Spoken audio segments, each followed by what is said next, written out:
Hi guys, and welcome back to the Stew Tea. So my name is Rosa Enid. And I am Liz Santana. Welcome back, guys. Liz, I have a bone to pick with you because on the iWatch, you can follow each other or compete with each other when you're working out and stuff. So I sent you an invitation and you've ignored me for like 3 weeks. Stop. Seriously? So first off, this is new to me. I did not know that you could follow each other. Number two, how do I look for that notification? Because I wanna do it. Number three, I'm so sorry. Like I don't even know it. I don't even know what that notification looks like. So maybe I just like ignored it, but it wasn't on purpose. I'm sorry. It's just I really don't know what it is. Okay, I forgive you because I think I believe you. It's on your watch. So basically, like, because you know how you count your steps and you can also log in your workouts. We can really keep each other accountable with our workouts. I love this thing because I've been competing with my boyfriend, but I'm like, I need friends to compete with. Like, Oh, I want to compete. Okay, I'm down. yeah. I'm so down. So I didn't know. I didn't know. But thank you for yeah. calling me out on the podcast. I appreciate it. I was like, I now we got to appreciate it. keep each other accountable. And I know that we're very competitive with each other. So Yes. we're going to just be like obsessed trying to beat each Oh, other's yes. Well, I'm gonna try to numbers. beat you because at this point in my life, I don't think I can beat you. Before it was easy. Now it's not. So I don't know. I don't know about, but I will try. I will try. It's all right, girl. You're gonna get there. You're gonna get there.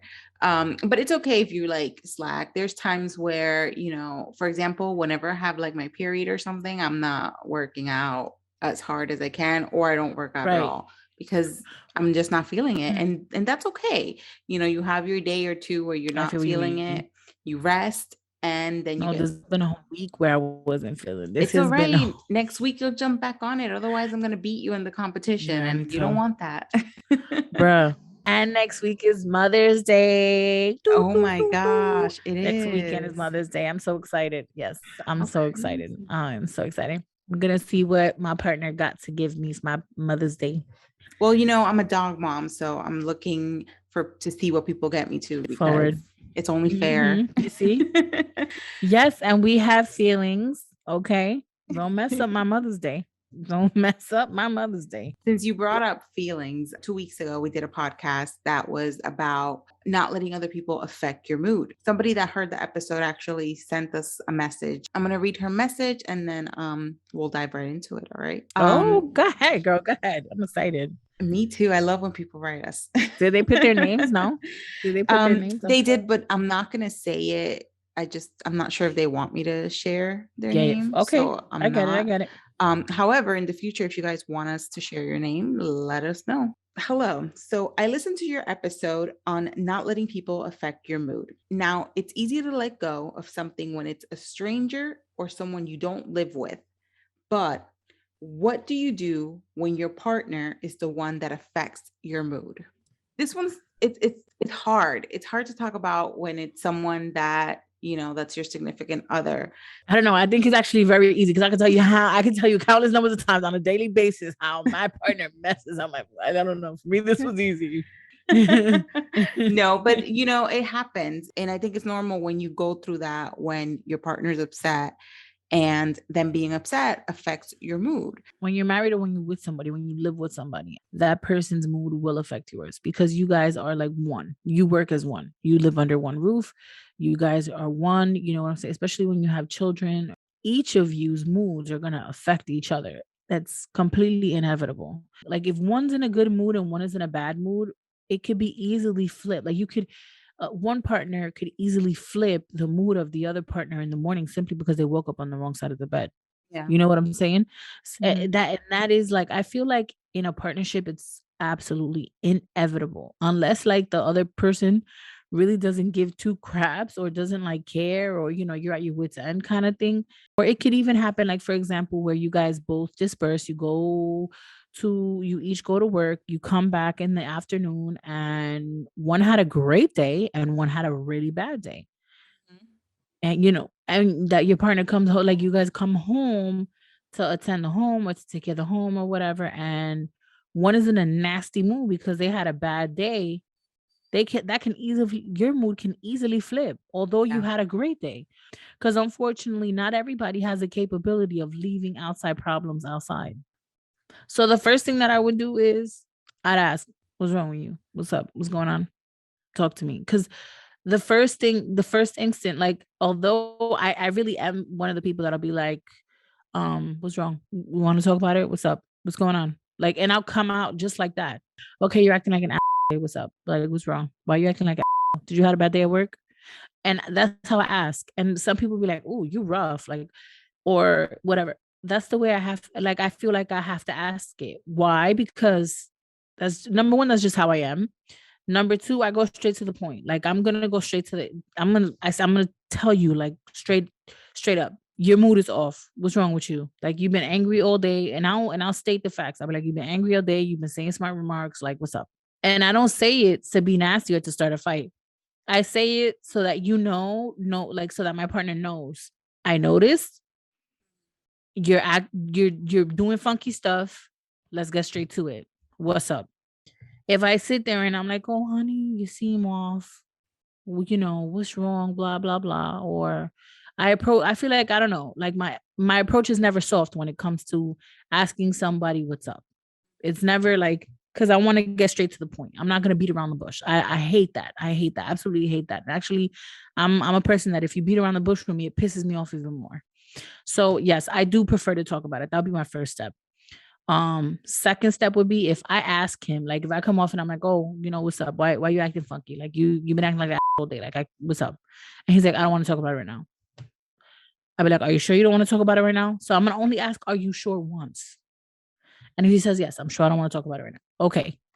You need to walk away and you got to But give them that space. you have to respect that you can't just keep pushing, because there's a lot of women who will push and push Oh and push yeah. and push, and that's just going to lead them to blow up either on you and Or even actually. men do that sometimes too. Because in my relationship, it's the complete opposite. I'm the one that'll completely shut down. I'll be like, let me calm down first. Let me relax. We'll talk about it later. Like, we will revisit this topic. I just need a minute Yeah. because I'm explosive. So for me, it's more convenient to relax now, talk later, or calm myself down and give myself a pep talk in my brain, and then I'll revisit the topic.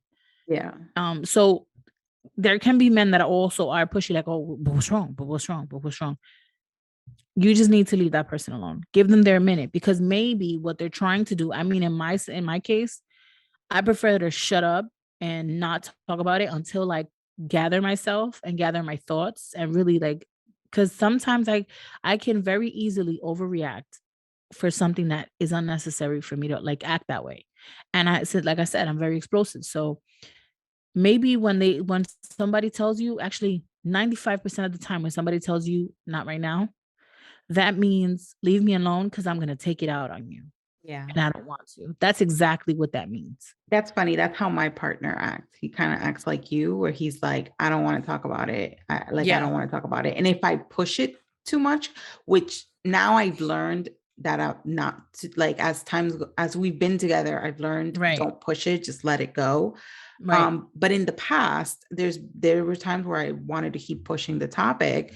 And what Right. happens? You guys end up getting into an argument. Yeah. And then it ruins my mood at the end of the day. Most So definitely. yeah, so I've learned, like, if he doesn't want to talk about it, I leave it alone. Or I've Mhm. noticed too, if he starts um getting nitpicky with me, or like picking on things because he's angry, picking on things that I do, that just, like, for example, like, if I didn't do something in the kitchen or something, like the Right. smallest stuff that never bothers him will bother him because he's in a Right. bad mood. When he starts picking on those things and getting angry Then at you know. me, I let him know, though, like, listen, I know you're upset. I'm not doing this with you right now. Right. And I will literally leave, like, to another room, do my own thing, put on my headphones. And then what happens 30 minutes later, he comes like nothing ever happened. When you're with someone, you kind of have to learn when is the time to talk about it and when is the time to, like, let it go Yeah, and go like, do no. your own thing without Mhm. letting it affect you. One thing that really will mess me up, and it won't mess me up for just a day. I mean, it won't mess me up for a couple hours and then I'm good. No, it will mess me up for days or weeks on end. I'm the type of person that when I'm visiting a topic, I want to fully visit that topic. I want your undivided attention and I will give you mine.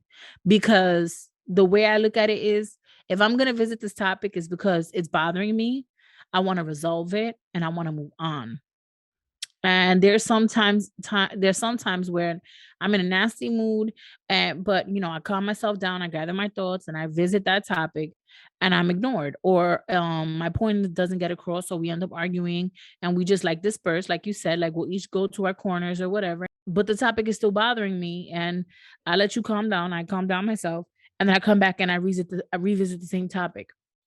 When you see your partner revisiting something or continuously, like, that will mess me up for like days. Like, if I can't talk about something and it's bothering me, I'm gonna go to sleep and get up nasty. Like, I'm not gonna wake up in a good mood. Like, I'm gonna wake up nasty as hell. And I mean, I'm gonna mess up your day. I'm gonna mess up your day because I'm You're gonna gonna want to talk about purposely where mess up his I would, yeah, like, not well, I don't want to say purposely, but I would mess up your day in the sense that I will bring it up again early morning. I don't give a shit if it's 2 o'clock. I mean, if it's 5 o'clock in the morning, like, we Yeah. gonna talk about it because it's You're on my mind. like, "I need to let this out." Right, right, right. And I can't stand partners that kind of like brush that off. That can completely mess up a partner's mood, your partner's mood for and weeks on end. Like, Mhm. and I've heard and I've seen relationships that happen to, like, in a relationship, like when you guys have issues and your partner, because and this happens a lot with men.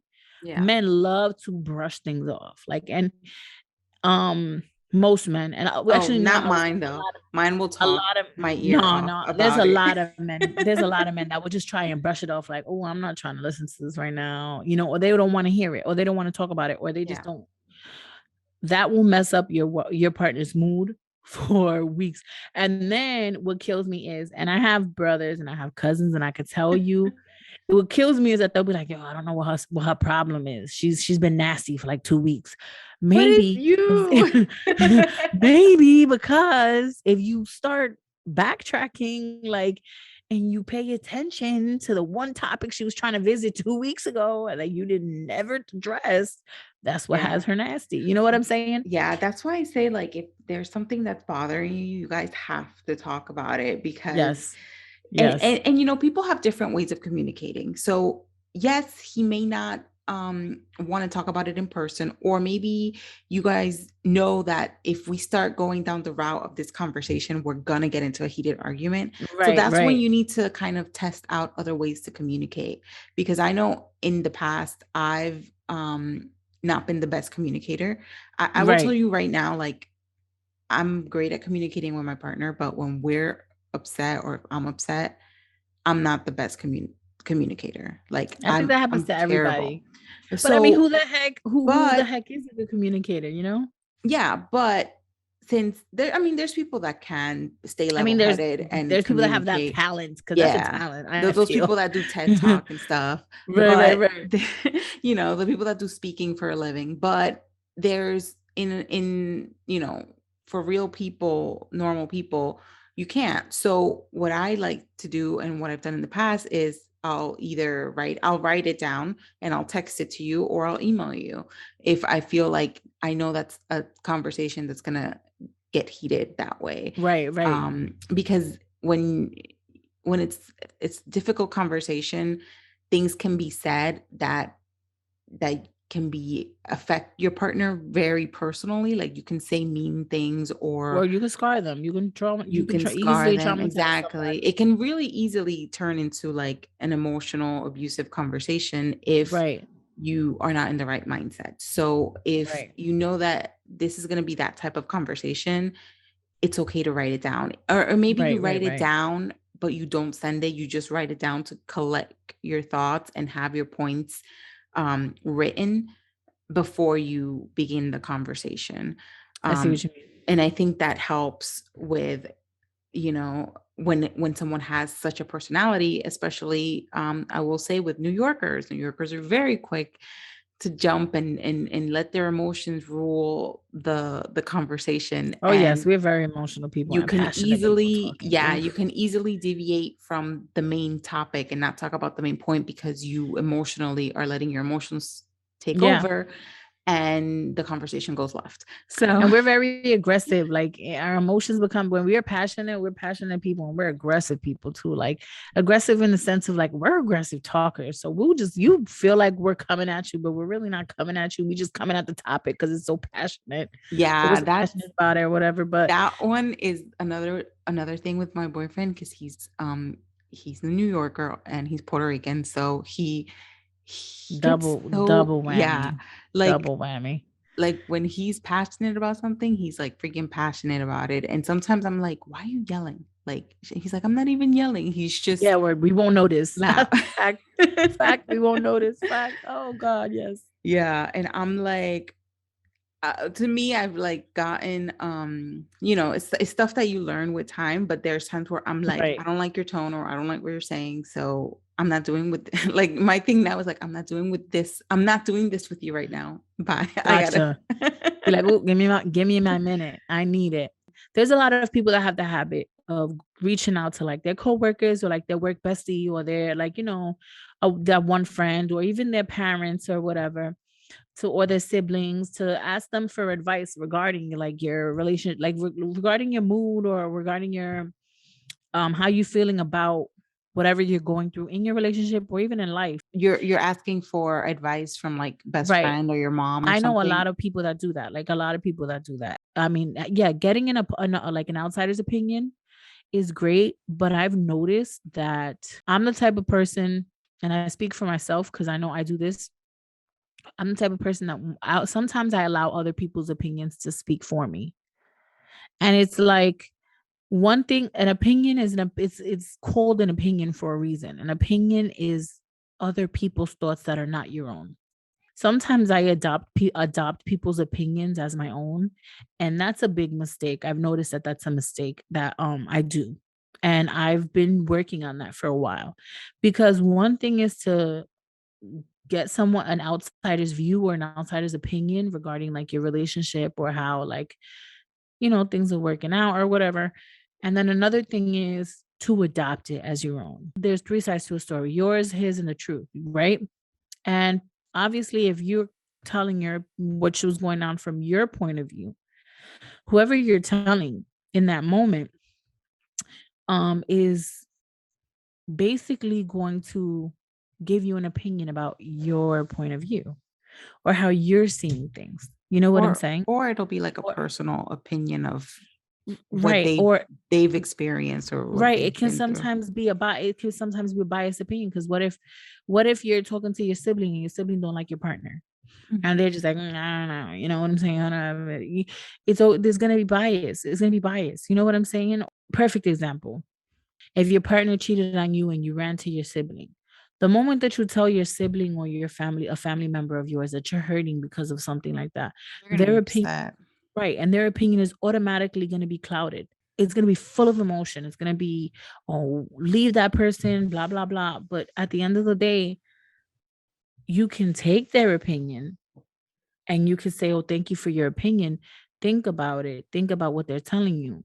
But always make sure to never adopt someone else's opinion. Like that could lead to small things like this messing up a relationship. Like something as small as your partner messing up your mood for the day for whatever reason. You know what I'm saying? Yeah, Like, you venting to someone can lead to a bigger problem. and it could be a bigger thing than what it actually is. Yeah. I was actually really close with my very first boyfriend, his mom. We became very close and I maintained friends with his mom for a long time. She was my church mom. She was the first person that introduced me to church. I will never forget the last few words that she told me before. So it was the very last time I saw her and I didn't know that it was going to be the last time that I saw her. And one of the things that she told me was, she's like, I'm going to give you one advice for your life. Um, and take this advice and always remember it. And I will never forget. She's like, in your relationship is a relationship is between only two people. She said, when you get married, only you and your partner sign. When you're making a child, only you and your partner make that child. And when you live together, it's the home of you and your partner. And she's like, so you know what that means, right? That means that when you have a problem with your partner, your family doesn't have to know about it. His family doesn't have to know about it. Your friends don't have to know about it. Not everyone has to know about it.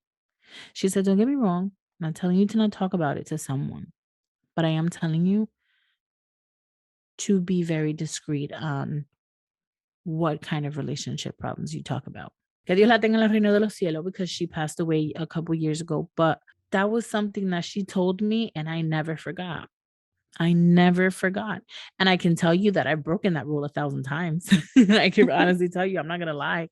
I'm not gonna be a hypocrite here. Like, I've broken that rule 1,000 times. But as I get older, I realize sometimes it's just better to, when family, friends, whoever that, cares about you, cover, whatever. Oh, how's your relationship? Good. How's everything? Good. Oh, how are you guys doing? Good. There's a lot of people that are oversharers. Oh, I could be an oversharer too. Me. Yeah, but you're very selective. With who I overshare. Yeah, you're selective of who you overshare. There's Right. people that I Eh, know that are there's people that claim everyone's their best friend or feel like everybody is Oh, their no, best friend. And I'm not that exactly, you're at not that that extent. person. There's people that feel like everyone's their best friend and they feel like they can confide in anybody, and you can't. You have to be very selective of who you're sharing your personal stories with. Not everyone has the best interest. Even if they do have the best interests at heart, or their heart is in the right place, not everyone knows how to execute that properly. And I will say one thing too. I know we're getting a little bit off topic with the whole partner. I mean, I guess not. This kind of correlates with it. Yeah, it correlates. I'm gonna say this. I know a couple that like literally shares everything on social media. Like if they're mad at their boss, their parent, their mom, their dad, they will literally write it on social media. And obviously, then it I don't know becomes about all that. everybody's business. The whole world knows. And it's You're okay to opening be up a can of angry. worms, Yeah, basically. it's okay to be angry. And if you feel like you have to write something down because you're so upset, get yourself a freaking journal and write it on your journal. Don't write You know it what on cooks me social about those media. people? You know what cooks me about those people? Oh, cooks me. It just like makes an eye twitch. They'll be the first ones to put their whole business out there, but then they'll also be the first ones to be like, "Oh, I don't give a shit about your opinion. If you don't like it, blah, blah, blah, blah, blah." And you're just like, Yeah, they are. bruh, It's like, so funny. It's like down bruh, to a you're the T. first one to say that you don't care about nobody's opinion, this, that, and the third, blah, blah, blah. So why are you opening up the opportunity for people to opinionate on your problems in your life by putting your Exactly. problems and your airing out your business on social media? Come Yeah, on. Like and that just adds fuel to the fire, and that it's cooks me. unnecessary. And also, we're adults, guys. I've been guilty of back when we had AIM. Like, if I was upset, I would write whatever lyrics to a song my mood was. I would write that down on my AIM But message. that's not so, you can't say that's the same thing. That's not so, It's similar because people used to do this back in our generation. When you had AIM, you had the MySpace or whatever. Even on Facebook when it first came out, we would do True, like true. subliminals. It was like subliminals. Like you would I don't know. write a I've sub. never been big on that though. I can't Really? even. Okay, good. I You can didn't. never say that I'm guilty of that Yeah, because I'm not. I did it for like a brief moment, but thank God I got over that phase real quick. But yeah, there's people that to this day they'll still do that. And I'm like, come on, we're adults. And not to mention No. that nowadays a lot of employees before you get hired or when you apply to jobs or something, they do background checks, they do social media checks as well. So if you're not careful about what you're putting But you out post. there, you're setting yourself up for failure, and you're setting yourself up to look like a complete fool in front of other people. Yes. And by the Yes. way, a lot of times when we do things on impulse or emotions, a lot of times when we write things publicly like that's when we're under the influence. And what do you do the next day? You freaking regret it. So, Oh yeah. you know, just be very careful. If your partner is that type of person, that's something that you guys should talk about with them, or consider that that person does that before you even get with them. Right. Because that's another thing too. Like if when you're dating, you notice certain traits or things that a person does that already bug you or upset you, that's already giving you the red flags of what your relationship is going to be like in the long Right, run. right, You see people's actual colors when you're dating. So if, right. like I said, if you're seeing things that you don't like, don't expect that to change much when you guys are together, or feel like, oh, he's going to change when we're It can married amplify. or have kids. No, it's going to get worse. I wanted to bring the topics that we're talking about to a full circle on what our follower asked us.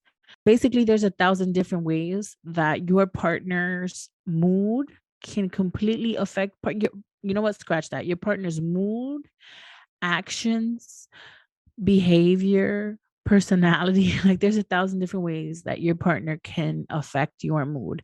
To answer your question, the question is, what do you do when your partner is the one that messes up your mood? One thing that I can tell you, give them 10 minutes. That's all you can give them of your day. 10 minutes. If you're going to allow somebody, your partner, to mess up your mood, they're only allowed 10 minutes of your day. After that, it's done for. Like that's it. You're only allowed 10 minutes. If it's something that they want to continue being mad, then that's absolutely their business.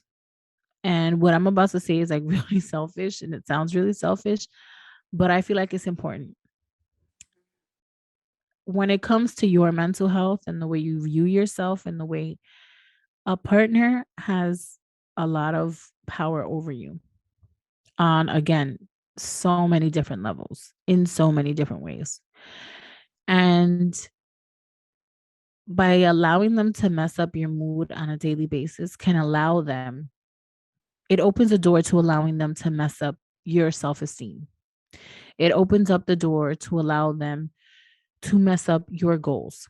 It opens the door to allow them to take away from your energy. There should be boundaries for your partner as well. For example, my boundary is when you're angry, if you don't, if you're angry and you're not trying to fix it, but you're getting angry at me or nitpicking at me, I'm going to stop you right there.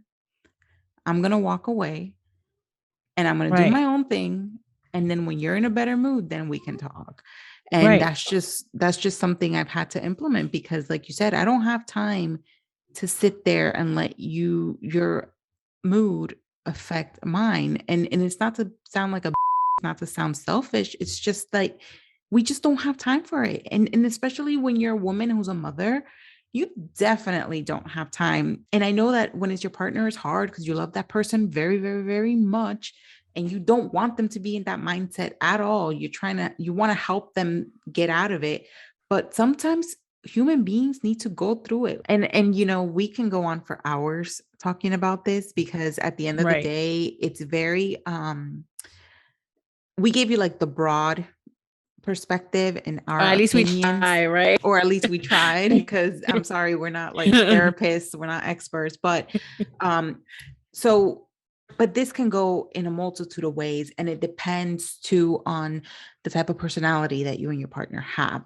And I just want to Right. say this last thing: at the end of the day, if it's something that's really messing with your relationship, or if the moods are just getting so severe that you can't handle it anymore, and then it's time that for you guys to seek additional professional help. The both of you can seek professional help either together or separate. That's another mistake that we make as couples. We think that we have to figure everything out together. No, sometimes there's a part of that road that you have to follow it by yourself. Yeah. Your partner's there for support. Your partner's there to let you know, hey, I'm here. I'm your backbone. But sometimes you just got to walk that road alone. And it doesn't necessarily mean that you stop being with that person or you don't love that person, but sometimes, or sometimes some people separate and they get back together months later, years later. But that's not because they didn't care about each other. It's because they had to walk that road alone. Because remember, if you're not okay, your relationship isn't okay. Always focus on your relationship, but don't ever forget to stop. Don't ever stop focusing on yourself as well. That's why you hear the funny sayings like happy wife, happy life. Why? Because if your wife ain't good, your life ain't good. Your kids ain't good, you're not good, she ain't good. Everybody's just all messed up. I want to thank the person who sent us this message, because I Yes. do feel like we did the episode, but yes, we didn't touch on that topic. And I think this is probably something that other people were wondering too. So thank you for sending us the message. We really Yes. appreciate it. And let us know, write us again, let us know what you thought of this episode. And yeah, if you guys also have a question or have an opinion, let us know. You guys can send us an email. You can send us an email at askus@stooptea.com. That's ASK@STOOPTEA.com. It Or sounds like a jingle. it sounds like a jingle. I know I'm gonna end up Yeah, I'm doing sure. like a song at the end of the year for it for Christmas. But yeah, send us an email. You can also send us a message on our Instagram or our TikToks. Thank you for listening. Thank you for supporting us. We appreciate it. But we do have to ask, if you're gonna view, hit that like button, hit that share. Thank you so much, guys. We really appreciate you guys so much. Thank you guys, and we hope you guys have a wonderful day. Bye. Bye.